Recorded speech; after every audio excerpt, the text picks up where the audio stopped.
Hi there, my name's Vince from mymatevince.com, and in this video today it's another trying to fix video. Now you might recognise this one from a previous video. This is my brother Paul's DVD player, and it's also like a hard drive recorder, so you can record Freeview and this, that and the other. Now, working absolutely fine, apart from the buttons are a little bit dodgy. So, it's on at the moment, and if I was just to tap open and close, then it doesn't always work. What you have to do often is sort of hold it in. There you go. And then it will go, but just by tapping it, can you see there? Okay, well it worked the second time, but that's not great. And also, if you have a look here, it's not turning off whatsoever. Now, it turns off when it comes to the remote control, but not via this button here. So it's not a biggie, but I thought, it might be a nice simple fix. What I'm hoping for is just to be cleaning the switches with a bit of IPA and putting some de-oxit in, this stuff here. And I'm hoping that this magic will work, and then it will start working again. But if you look now, when I press this here, it should come up with a time here. It's hard to see because of the light, but here, so you can hear I'm doing it. And even if I hold it in, so basically that switch is not responsive whatsoever. So let's take it apart and see if we can see what's wrong with it. Now obviously I'm going to unplug it from the mains, and even then I'm going to keep my hands away from the actual power supply on the inside, even when it's off, just in case there's a charge in those capacitors. So let's get this thing apart.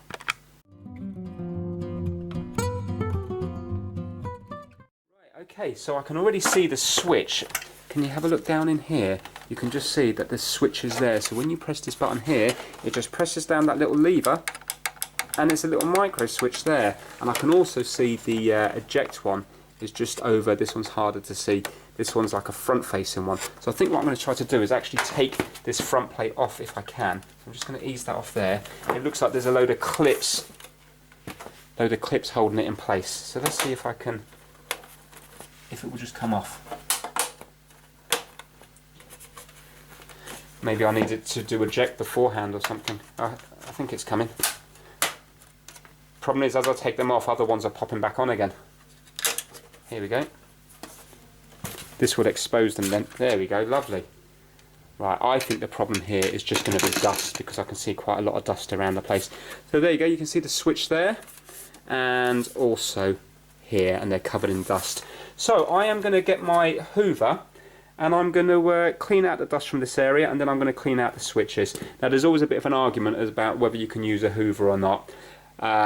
I'm going to let you decide whether you want to. Some people say you can, some people say you can't. Obviously, to be safe, it'd be best not to, but it's going to take me too long to clean this out. The other option, of course, is to use a duster, like a canned air, and blow it there, but really I would need to do this outside. So for the purpose of the video, I am just going to use a Hoover.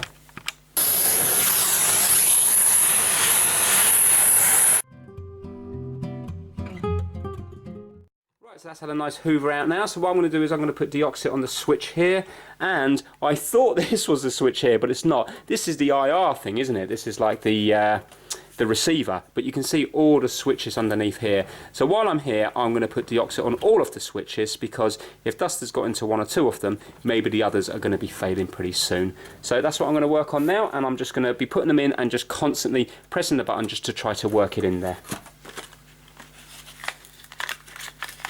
And this is the stuff I'm using. It's really expensive. I think this small little tube here was about like I can't remember, it was near enough 10 UK pounds I think, but it's supposed to be absolutely amazing, and also it's going to last quite a while because you only need a drop in each one.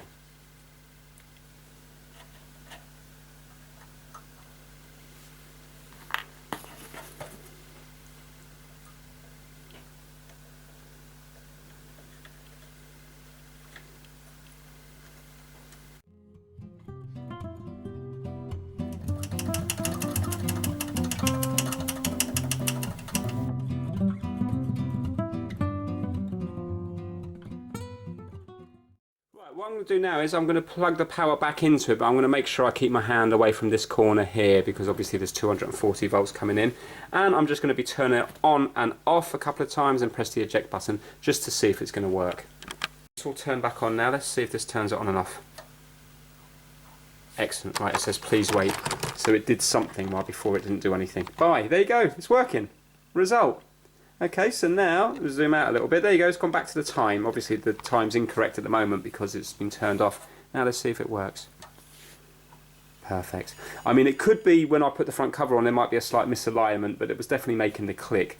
So it says to me that it was just needed cleaning. I'm just going to see if the eject one works. I think this was the eject. Yay! Perfect. Right, I'm going to pop this back together, and I think that would just be a nice, simple, easy fix. Right, so it's turned off now, so let's get this all back together.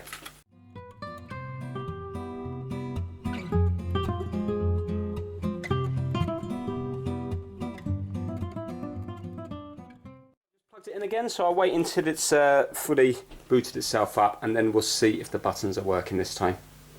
Right, okay, so as you can see now, it's all turned back on, ready to go. Can you see the clocks flashing there? I'll tell you what, let me just hold it up a little bit so you can see it better. Right, okay, so watch this now. I'm going to tap the on and off. There you go, it's working. It says hello now, and you can see it's come up there. So now let's do the eject. I don't know if we have to wait a while. No, I think that's it. Yay, check it out. But that was working before.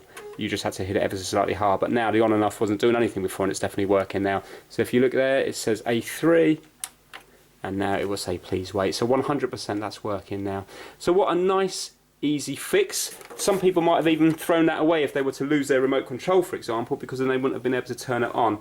But just a little bit of de-oxit. This stuff is like miracle stuff. So I think what's happened is maybe over the years dust has just settled in there, and it's just probably been resting down. Maybe it's worked its way onto the contact, or possibly it might have just been oxidization, you know, through the years again. But so that is it for this video. If you enjoyed it, please give it a thumbs up, and please subscribe for more Trying to Fix videos. Take care. Bye now.